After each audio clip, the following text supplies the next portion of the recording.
James from Technical Topics. In this little video blog, we're going to talk to you about 3 subject matter areas that are quite key and close to our mind and things that we're thinking about just currently. Now, the 3 things I wanted to share with you, my thoughts on our diesel scrappage scheme, then leaving the Eurozone and what that means for us as independent repairers, and then I'd like to just share with you some of the dates that we've got coming up for technical training. I'm going to use a little tablet to move the screen on and just take a quick look through events that are coming up that we're involved with and training.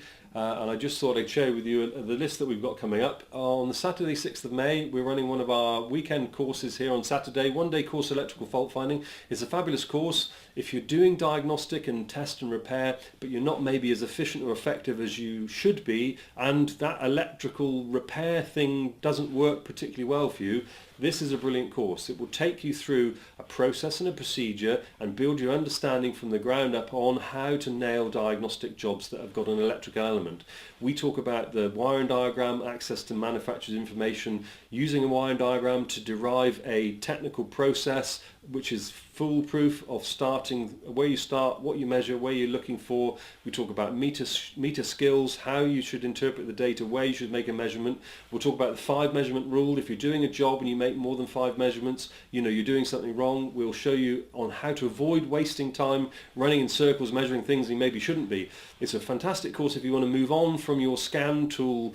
You know, you want to get beyond just replacing components, but you want to be able to solve those problems that are causing you issues at the moment. This is a fantastic course. We've got 1 or 2 places left on this course, so if you're interested, get in touch at techtopics.co.uk or give us a ring. We'll talk you through the detail of the course and get you booked on if this is for you. We're talking diesel diagnostics then. On the 20th of May, we've got our one-day diesel course. This is a fantastic course, again, giving you skills, knowledge and understanding and expertise to be able to diagnose a range of problems on diesel vehicles, you know, non-starts, running concerns, flat spots, hesitations, the whole thing. We're talking about diesel emission systems, turbochargers, DPFs, everything you need to know to be competent in doing your level best for diesel diagnostics. We're presenting at Automechanica, big trade show in Birmingham, running on the 6th, 7th and 8th of June. We're there on the 6th and 7th of June in the aftermarket technical seminar area. We're doing a thing on diagnostics presentation. We're doing 2, one on the first day at about 1:30, one on the second day at about 11:30.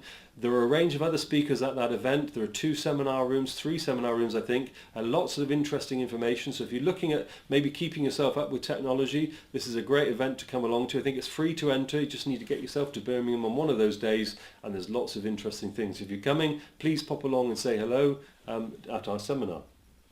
Finally then, for training events, we're doing our diagnostic bootcamp. This is a brilliant 5-day back-to-back training course on the whole nuts and bolts of diagnosis. So if you really want to improve your diagnostic skill set, this is a course for you. We go through the gambit of tools, techniques, technology, processes. We talk to you about oscilloscope use, scan tool use, effective diagnosis processes, routines. It's a fantastic and fabulous intensive diagnostic therapy course where you come here for 5 days working on all sorts of vehicles and problem jobs and techniques and vehicle technology and tool technology processes. It's a fantastic course to get you to that next level. Really worth you investing time in yourself to come on that course. So if you any information you need or help, there's on the website there's a page for technical training where you can look at each of the courses, or if you want to drop us an email or get in touch over the phone, we can talk you through the detail of the course just to make sure it's the right course for you.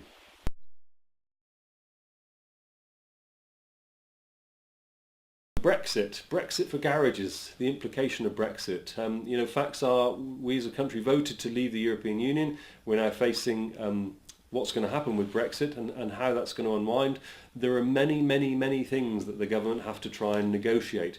And one of the things from a repair perspective that we need to be mindful of, and we ought to be mobilising our trade bodies, is to think about how we're going to manage in a Brexit situation if we lose the current legislation that exists to help us with our businesses. What does that mean?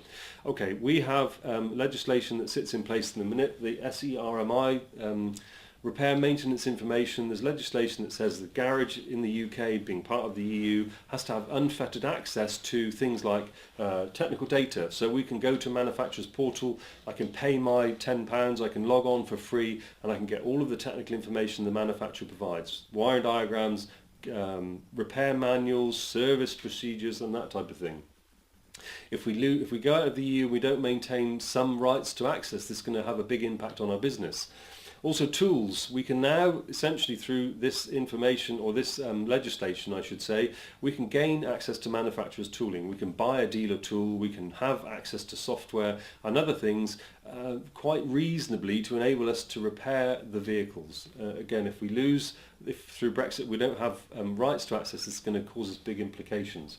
And so I suppose technical data tools and software are the key things for the manufacturers that continue to support us in those. And from a garage, what we ought to be doing is really pushing our trade bodies to make sure that they are pushing the government to include this in their negotiations, because if we lose this, it's going to have huge implications.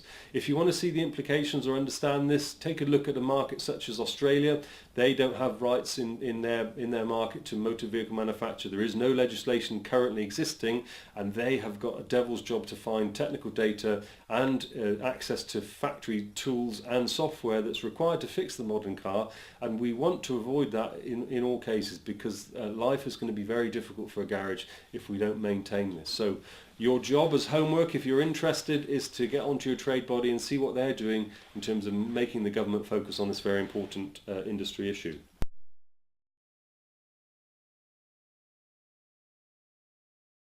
I wanted just to share with you Diagnostic Assistance. This is a piece of software that we've written which enables you to do work-based learning.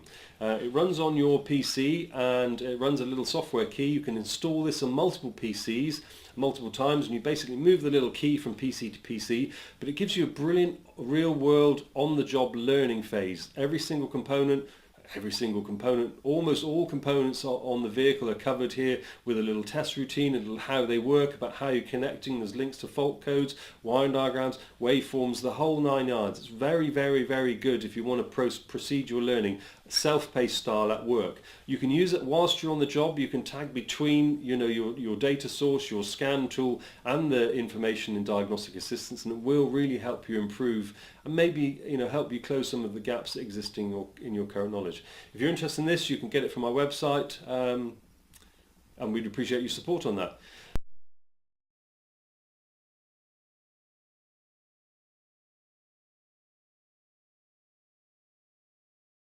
The diesel scrappage scheme, and I have a little slide presented there with some statistics and data about the emissions on a diesel vehicle.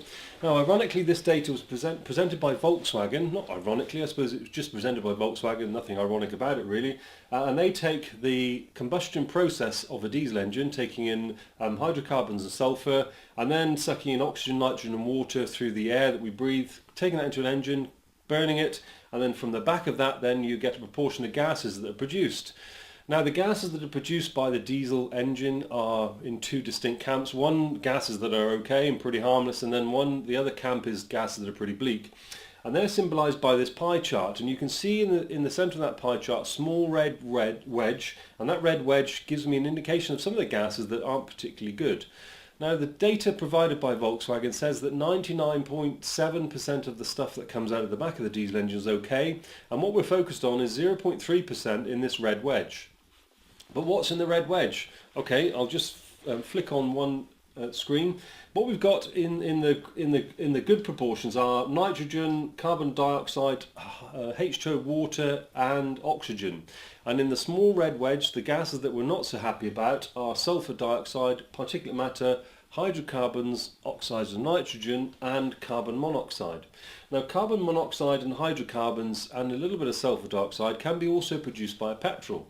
But why are we concerned with a diesel engine? Well, the two gases that are pretty bleak are particulate matter and oxides of nitrogen. Particulate matter firstly to deal with. The issue with particulate matter is they're very, very small particles of a diameter size of, in microns of 10 or less, and we get down into 321 particulate matter size, and they're actually very bad for us. Now, the issue with particulate matter is that they're micro nanoparticles, and those very, very small particles can pass the human filtration process. So our lungs and our breathing system will not filter out some of these particles, and they're thought to be carcinogenic. So that's not necessarily very good.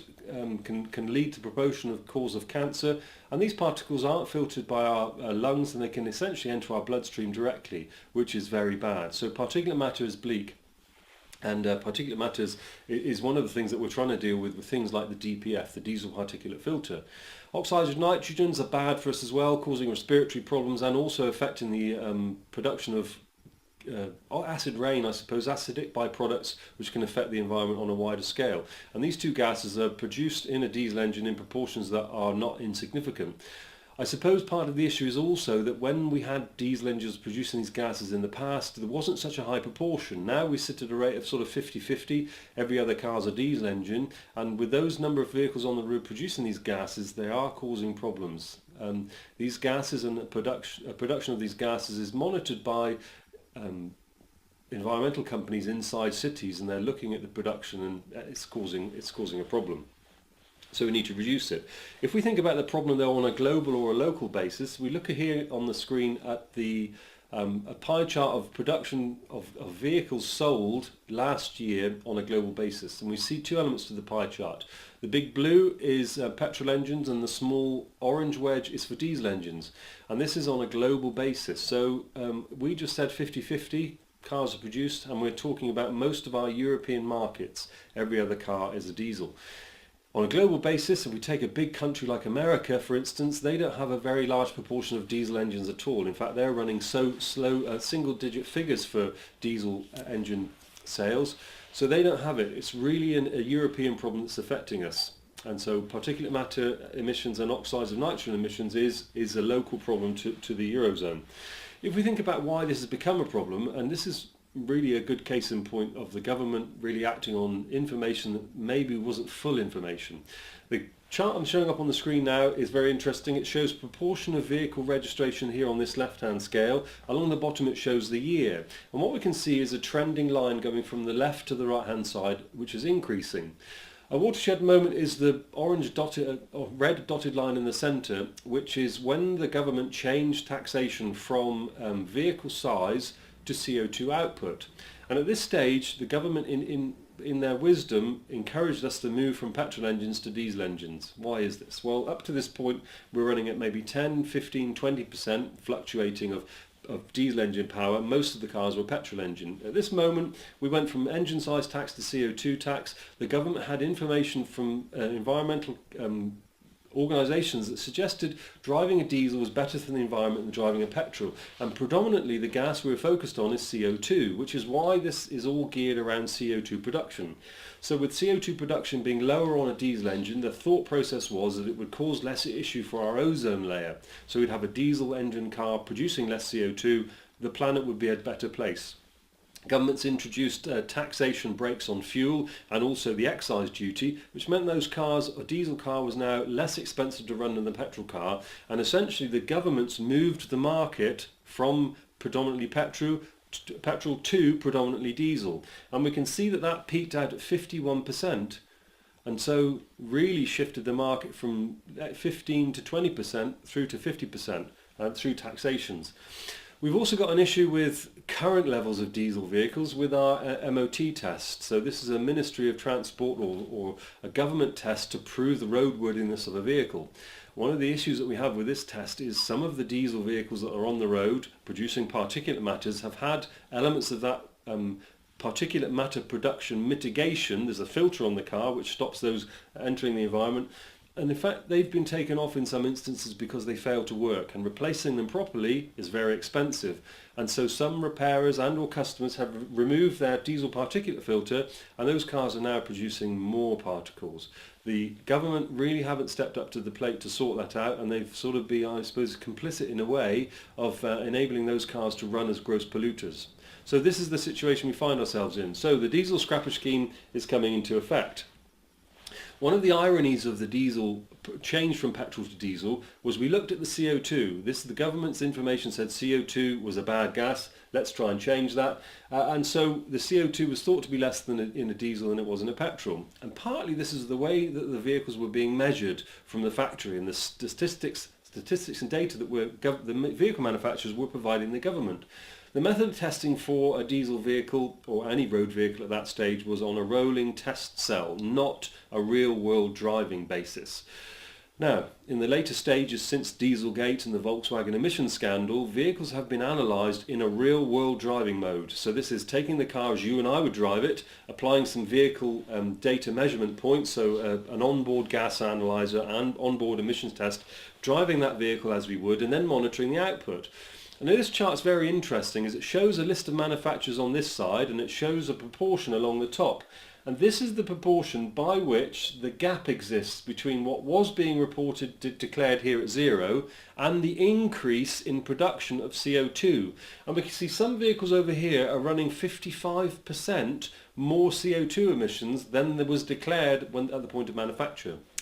So actually the shift in the market based on CO2 is complete rubbish, and the government changed the profile and the makeup of the market through tax incentives, when in fact we were doubly wrong. The government was doubly wrong. That was a bad thing to do. So we're now suffering the consequences.